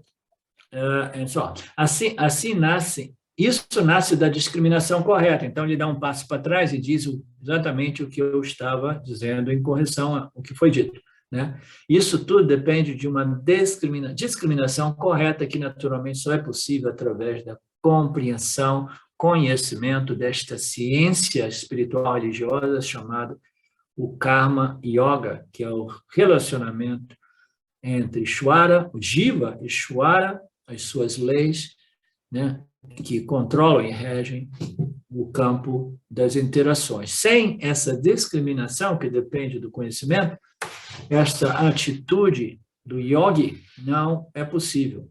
E o que é essa discriminação? A discriminação nada mais é do que o conhecimento que eu citei. Crescimento espiritual, crescimento interior é tão ou mais importante do que o crescimento material. Então, para este conhecimento, ele só é possível na medida que a gente se move, né? Deixa um pouco de lado o ganho material, né, do samsara e nos voltamos para as escrituras, desenvolvemos este conhecimento religioso e espiritual que irá propiciar o desenvolvimento desta atitude religiosa, espiritual, né, que irá me preparar para o Jnana Yoga do Vedanta. Quase todos nós, quando nós entramos na vida, nós temos valor excessivo, né? Quase todos, né? Não todos. Valorizamos muito artha e kama, né? Segurança, né? Dinheiro, riquezas e os prazeres sensoriais derivados dos mesmos, né? Dinheiro, prazeres, etc. Isso é sinal de que a mente do indivíduo ela é imatura, né? O indivíduo é um indivíduo infantil, né? Então, isso é uma coisa que você não pode dizer aos seus vizinhos. Se os vizinhos falam, como é que você está? Eu vejo que você está meio transformada, você não quer sair com a gente mais para aquelas baladas. Eu lembro do meu tempo, quando eu morava nos Estados Unidos, antes do autorreconhecimento, eu vinha no Brasil, cada ano, 2 anos, né? E tinha uma prima minha, tadinha, super, a mesma idade minha, mais ou menos, nós crescemos juntos, mas super infantil, imatura, né? Então, ela já naquela idade, muito provavelmente eu tinha meus 50 naquela época, e ela vivia ainda, né, no meio da garotada, balada na sexta, no sábado, e no domingo ela repousava um pouco para recuperar da ressaca, né? Mas a balada na sexta e no sábado era religião, né? Era religioso isso, né? E sempre que eu chegava no Brasil, ia lá visitar meu pai em Niterói, ela ficava sabendo, já me procurava para me arrastar para as baladas, né? Então, era esquivada aqui, me esquivada ali, de vez em quando eu ia, eu falava, meu Deus, o que eu estou fazendo aqui? Entendeu? No meio de todas essas piriguetes. Vocês já ouviram falar essa expressão das piriguetes? Eu dei uma gafe monstruosa uns 20 anos atrás, uns 15 anos atrás, talvez uns 15 anos atrás.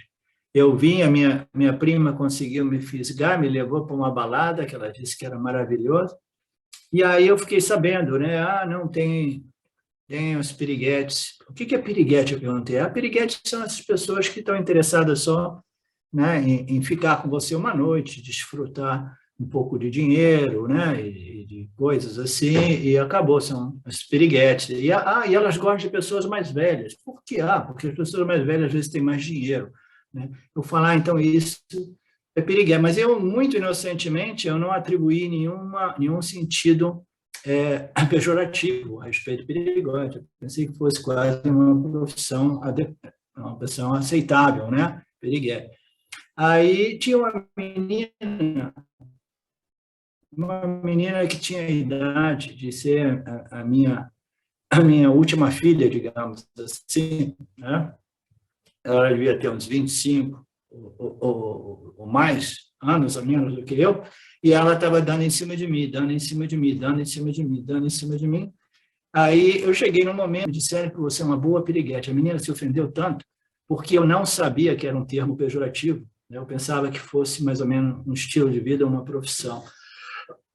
Então, as pessoas, elas são pessoas infantis e maduras, né? E elas permanecem nessas baladas da vida até uma idade avançada, né? Fazendo cirurgias plásticas e outras coisas, né? Esquecendo o propósito real da vida, né?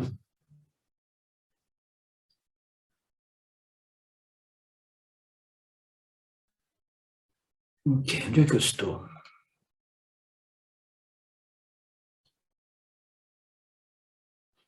Quando a mente é imatura. Quando a mente obtém maturidade, ela obtém viveka, né? Aí ela se sente atraída pelo Karma Yoga e o Jnana Yoga, e ela vai abandonando a sua busca constante por artha e kama, né? Por dinheiro, riquezas, poderes e os prazeres que nós obtemos através, né, das nossas riquezas, né? Os prazeres sensoriais, né? Então, ela vai abandonando artha kama e vai se voltando para dharma e moksha, naturalmente, né? E a pessoa vai considerar dharma e moksha buscas ou valores superiores. Assim, ela vai desenvolver um equilíbrio entre artha kama e dharma moksha. Isso é bacana para aquelas pessoas que ficam chocadas a respeito de ter que abandonar as buscas por artha kama, né, para buscar Dharma, moksha, um equilíbrio, né? É um equilíbrio. Antes a gente busca artha kama, e Dharma, moksha aqui embaixo, né? Deixa a minha mão aparecer. Aí, devagarzinho, a gente vai equilibrando, vai equilibrando, vai equilibrando. Aí, quando chega um ponto de maturidade, o que acontece? Artha kama, menos e menos valor, e dá uma moksha muito, muito valor, né? Então, as pessoas não precisam ficar preocupadas. Não, mas eu não quero que isso aconteça comigo. Imagina que amanhã eu tenho um valor enorme por Dharma Moksha e meu valor por Artha Kama é aqui embaixo. Não, eu amo Artha Kama, né? Então, eu digo sempre, não se preocupem, porque quando a maturidade chega, a gente abandona as buscas por Artha Kama, entendeu? Com maior satisfação. A gente não abandona, elas nos abandonam, naturalmente elas já não nos atraem. A gente não tem nenhuma insegurança, nenhum medo, nenhum sentimento, como eu vou viver sem Artha Kama? Não. Você sabe, my God, agora finalmente eu abandonei aquela história, né? Aquela história, como meu pai, 92 anos ainda ali, querendo arrumar um namoro, um amor novo na vida dele, um romance novo, né? Então, a maturidade chega, você não vai sofrer em abandonar aquelas buscas imaturas e infantis, né? Você simplesmente diz, tudo bem, foi válido, né? Todas aquelas passagens foram válidas e me trouxeram a este ponto de maturidade, no qual agora Artha e Kama eu só faço o mínimo porque eu tenho mais o que fazer na vida. Não tem uma expressão assim, eu tenho mais o que fazer, né? Eu tenho mais o que fazer na vida. Meu objetivo é o quê? Dharma e Moksha, né? Em Dharma a gente obtém como? Karma Yoga. E Moksha a gente obtém como? Jnana Yoga, né? Jnana Yoga é quase impossível sem Karma Yoga. Karma Yoga é incompleto, né? Então, nós temos que chegar a um ponto de maturidade que quase que invariavelmente passa pela experiência de Artha Kama, né? Até que o indivíduo percebe que não é por ali, e isso tem que ser natural, não pode ser imposto pelas escrituras védicas, por isso as escrituras não condenam as buscas por Artha Kama. Entendeu? Elas até mesmo falam que elas são importantes nesse processo de desenvolvimento humano, mas elas precisam ser gradualmente, né, deixadas ou reequilibradas como valores e gradualmente abandonadas na medida que o indivíduo já não tem uma condição kármica que o compele, o que o faça responsável por tantas outras pessoas e situações, de modo que ele fique preso em Artha Kama até o final de suas vidas, né? Por isso que a estrutura védica, né, ele passa por Artha Kama, aí ele casa, aí ele é um provedor, aí depois ele é bem estabelecido, aí o que quer que ele tenha alcançado em termos de ganhos materiais, ele deixa, né, com os filhos e a esposa, ou se a esposa fizer esse salto com ele, ela também acompanha ele para o terceiro ou quarto estágio da sua vida, que é os estudos das escrituras, né? E o último estágio, que é a contemplação, né? Seguindo sob a luz dos Upanishads, dos ensinamentos do Upanishad. Então, é gradual, não existe nenhum problema a respeito disso, mas a gente não pode abandonar necessariamente Artha e Kama se a gente tem uma condição kármica, né? Que não nos permite. Muito embora é possível de abandonar, sim. É possível abandonar sem violar Dharma, sim, é possível abandonar, mas é raro.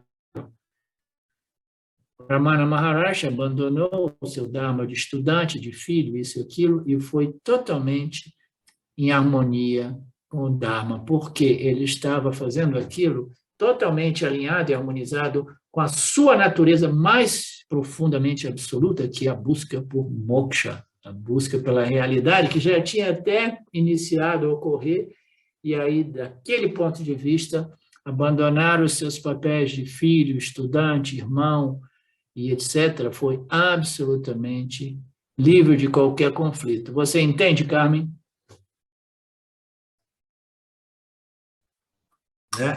A gente pode até chutar o pau da barraca, como aconteceu na época de Osho Rajneesh, tantas pessoas não queriam perder a festa, né? Queriam ficar lá na Índia, se divertindo no ashram do Osho, né? Meditação, terapia, muita festa. E pessoas de toda parte do mundo, olha que uma coisa maravilhosa, todas as misturas de seres de todos os âmbitos do planeta vivendo esse experimento, né, comum em torno do catalisador, que foi esse guru, que tinha um poder, um carisma magnético enorme, né? Então, todo mundo vivendo aquilo ali. Ah, não, eu sou um sannyasi agora, eu vou chutar o pau da barraca. Abandonei 3 filhos no Brasil. Tinha uma amiga minha, brasileira, japonesa, que ela abandonou 3 filhos com o marido, que ela era separada do marido e com os avós. E ela falou, não vou perder esse barco, não, né? É alguma coisa superior. Não, foi uma coisa muito conflitante para ela, porque não era uma busca genuína de moksha, era uma busca por artha kama, né? Travestida de busca espiritual, e ela chutou mal o pau da barraca e depois sofreu consequências muito grandes. Sim, Carmen? Professor, no caso, por exemplo, quando a gente tem que ajudar os pais, né, como você estava falando, né, é uma questão dármica, você tem a ajudar financeiramente, ajudar também, às vezes, com a sua presença, né? Agora, eu fico sempre pensando que, às vezes, principalmente quando tem pais idosos, né, existe um pouco daquela parte assim que, às vezes, eles se aproveitam daquele um pouco, né? Vamos dizer assim, e emocionalmente tentam envolver mais, porque querem mais, né? Então, às vezes, fica um pouco aquele conflito, né? Até onde realmente eu vou dar esse tempo, ou eu vou preservar, por exemplo, agora eu estou aqui na aula de Vedanta, mas, de repente, vamos supor, minha mãe está precisando de uma coisa, né? Então, você fica naquela coisa, não, eu tenho que preservar o meu espaço, né? Mas, às vezes, fica aquela questão, né? Eu tenho que largar tudo e fazer, né, assim, aquilo que ela quer, ou não, né? Eu dou um limite, vamos dizer assim, né? Então, assim, eu imagino que a gente tenha que dar um limite, né? Mas também... Naturalmente, Senão a gente entra no campo do controle e manipulação, e os pais sabem, mais ou menos, né, como controlar e manipular os filhos, né?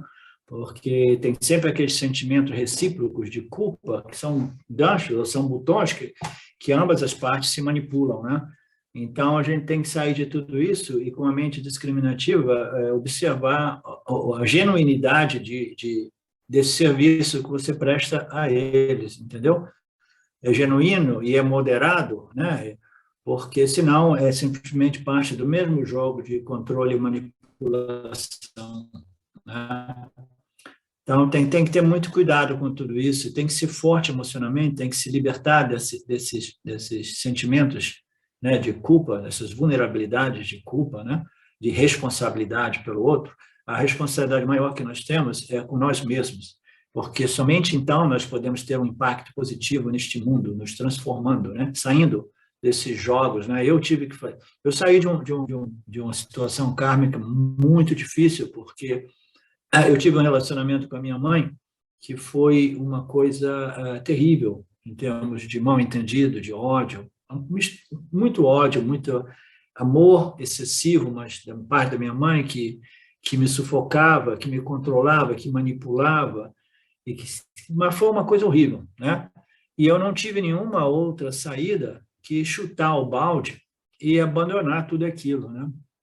Então, o que eu fiz? Eu gradualmente, eu fui me fortalecendo e abandonei, saí de casa, depois me esposei, me casei também, mas não tinha nada a ver com aquele casamento. Aí, quando eu vi, eu peguei o meu filho pequenininho e fui morar em Porto Seguro, em Arraial da Ajuda, lá no sul da Bahia, para ficar longe dessa loucura. E, naquele tempo, era uma viagem de 30 anos, de 30 horas para chegar lá naquela cidadezinha, que eu esqueci o nome, antes de pegar um outro ônibus para Porto Seguro, né? Então, era realmente uma viagem, né? Então, eu chutei o balde por questão de sobrevivência emocional, psicológica, mas permaneceu muito conflito dentro de mim, porque eu não era uma pessoa pura, mas eu tive que chutar de toda aquela loucura, né? Então, a gente tem que, né, gradualmente, né, desenvolver discriminação, purificação, clareza intelectual, e a gente vê, não, isso é excessivo, entendeu? Isso já é controle, já é manipulação, né? A pessoa... Não, porque às vezes os nossos pais, eles têm dinheiro suficiente para verem o quê? Uma pessoa, uma cuidadeira, né? Cuidadeira, que se chama no Brasil, uma cuidadeira, né? E eu superviso uma cuidadora, e eu superviso a cuidadora, né? Ah, não, mas tem que ser meus filhos, você tem que ficar aqui, você vai ser a minha babá. Eu, a sua babá, você já viveu a sua vida até agora, 70 anos você viveu a sua vida. E agora eu vou ser a sua babá, por outro significa que eu te abandono completamente, né? Mas eu não vou ser a sua babá, porque eu tenho outros objetivos na minha vida, entendeu? Que vão além desse jogo, desses ganchos de culpa que vão fazer de mim uma pessoa miseravelmente sua babá, né? Então, tudo isso tem que ser visto com muita atenção, com muito cuidado, né? E, às vezes, é bom tomar uma distância de tudo isso para verificar, né? Para verificar tudo isso, né? A Silvia, por exemplo, ela deixou a família dela lá na Itália para vir para cá no início desta crise do Covid, né? E ela se sentiu muito culpada, porque ela deixou exatamente quando os seus pais, a sua mãe tinha falecido, eu vim, e ela veio um pouco depois, e o pai ficou sozinho lá, e ela se sentiu muito culpada. E agora ela foi lá. Quando ela chegou lá, ela falou assim, putz, não tinha nenhum motivo de se sentir culpada. Ele está super bem, né? Vivendo a vida dele. Ele é uma pessoa difícil de viver com qualquer pessoa, né? Então, ele está super bem, feliz. Vai ver o seu jogo de futebol, né? O Calcio Italiano, no estádio lá de Bérgamo, vai para cá, vai para lá. E ele nem sentiu falta de mim, nem não tem essa, né? Então, tudo isso é projeção de uma filha que entrou em conflito, pensando, putz, se eu deixei ele lá, depois de ele ter perdido a minha mãe, etc, etc. Então, a gente tem que tomar muito cuidado com todos esses sentimentalismos, né, que são explorados, né, através das manipulações humanas. Tá? A gente vai ficando por aqui, que eu tenho que acabar de cozinhar o meu feijão. E a minha mandioca também. A gente continua amanhã. E alguma coisa ou outra para me ajudar, porque uma semana aqui, nossa, é difícil cuidar da terra, todos os meus projetos aqui, das minhas coisas do Vedanta, essa casa aqui é grande, cozinhar, limpar, lavar, é realmente cansativo. Se vocês quiserem fazer férias, você vem fazer férias aqui, mas sabe que tem que ajudar, não é férias de botar o pé para cima e não fazer nada, tá? Ok. Om Purnamada Purnamidam Purnamudachyate Purnasya Purnamadaya Purnameva Vashishyate. Om Shanti Shanti Shanti. Thank you, Lord.